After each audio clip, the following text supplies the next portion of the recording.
دامن اچھا جڑا بھی یہ بس سمجھ آ گئی ہے نا جی پر ہوئی یہ جالا وندے ویندے وندا ویندا ہے آپ اندر راندے اون تو بعد کیا دیندے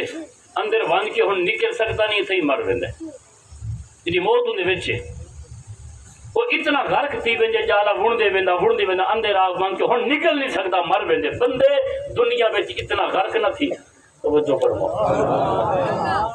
اس قدر دنیا دے وچ اناہن دی طرح تو غرق نہ تھی کہ نکلن دا راہ ہی نہ ہوئے رب کے ذکر قرآن کی طرف آ جاؤ اے جی کوٹھی میری اے بنگلہ میرا 10 کروڑ دی کوٹھی میری ہے اللہ فرماتے تیری ہے ہی کوئی نہیں اے تیری نہیں اے جی 15 کروڑ دی میری کوٹھی ہے بھائی تیری نہیں توجہ ہے یا کوئی نہیں ایک کوٹھی دے وچ جڑی تو 20 کروڑ دی کوٹھی بڑھائی ہے کار دی جگہ ہے اے گراج جب تک 100 سال تک کوٹھی رہنی ہے کار اتھائی کھڑاونی ہے اے لون مرچا کچن بڑھائی ہے کوٹھی دے وچ لون مرچا دی جگہ ہے بیڈ دی جگہ ہے ٹی وی دی جگہ ہے وہ بندے غافل جگہ نہیں تے تیری نہیں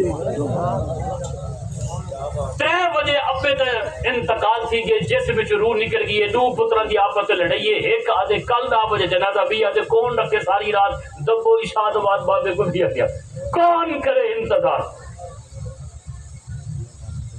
10 کروڑ کی کوٹھی بنا کر فخر اور تکبر کرنے والے انسان اس کوٹھی میں ہر شے کی جگہ ہے اگر جگہ نہیں تو تیری جگہ بزرگوں نے تو اس سے زیادہ اور آگے چوٹ کی ہے فرمایا یہ کوٹھی میں پیشاب کی جگہ ہے بندے تیری حیثیت اتنی ہے پر تیری جگہ مٹے نامیوں کے نشان کیسے کیسے زمین کھا گئی نوجوان کیسے کیسے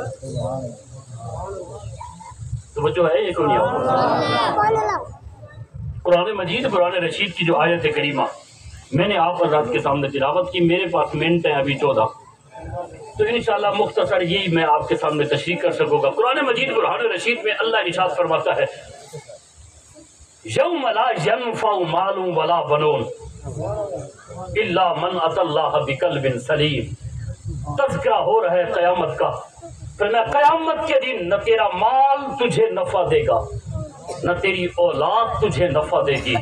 مالک پھر نفع کون سی چیز دے گی فرمایا الا من اتى اللہ بقلب سلیم اس دن اگر کوئی چیز نفع دے گی تو تیرا پاکیزہ دل ہے تو تجھے نفع 3 دن انسان کی زندگی کے بڑے اہم دن ہوتے ہیں 3 دن بڑے اہم ہوتے ہیں نمبر 1 وہ دن جس دن انسان پیدا ہوتا ہے وہ دن انسان کی زندگی کا بڑا اہم دن ہوتا ہے اللہ کرے کوئی اللہ کا نیک بندہ ہو جو تیرے کان میں آواز اذان کیا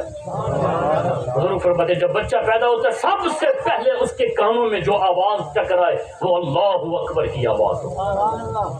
یہ مطلب ہے کہ ہن بال کچھ سمجھتا ہے کوئی نہ اذان پہ دینے ہیں یہ مطلب ہے چنگی محفل چ باؤ سمجھ گل کچھ نہ آوے یہ بھی برکت ہوندی ہے کہ چنگی نہیں محفل تو بیٹھے ہیں آواز اللہ اکبر کی اس کے کانوں میں جائے اگر اللہ کا نیک بندہ ہے تو اس کو گھٹی بھی لگائے دوسرا دن انسان کی زندگی کا اہم ترین دن یہ ہوتا ہے کہ جس دن اس کو موت آتی ہے زندگی اور موت کی کشمکش میں ہے انسان شریعت کہتی ہے کہ بندے کو تلقین کرو تلقین کلمہ کیسے کریں تلقین کلمہ اے کلمہ دی تلقین ہے وہ جڑے ویلے روح اٹکی پئی ہوندی آخری سا ہوندے نا آدھے نہیں کلمہ پڑھو یاد رکھو تلقین کلمہ دا مطلب ہے کہ تسا آپ پڑھو میت کو نہیں کہنا کہ کلمہ پڑھو کیونکہ وہ زندگی اور موت کی کشمکش میں ہے اس کے جسم سے روح نکل رہی ہے وہ پریشان ہے درد کی کیفیت میں ہے کہیں ایسا نہ ہو کہ تم اس کو کہو کلمہ پڑھو وہ درد اور تکلیف کی وجہ سے کہ میں نہیں پڑھتا کہیں کافر نہ ہو جائے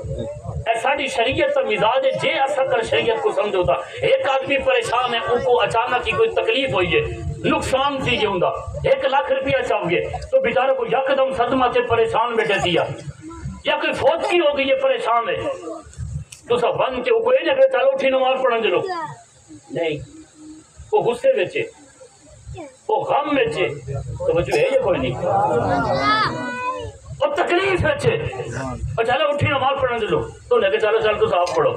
تو پتہ نہیں میرے طرح اتنا نقصان کیا، پھر شریعت کہتی ہے پہلے اس کو ٹھنڈا ہونے دو، پھل غصے میں ہے، کہیں ایسا نہ ہو کہ تو اس کو کہہ رہا ہے نماز پڑھ اور انکار ہی نہ کرتے، غصہ چیز ہی ایسی ہے، غصے میں جیسا نہ جانے کتنے کام کر بنے تے لفظ آخری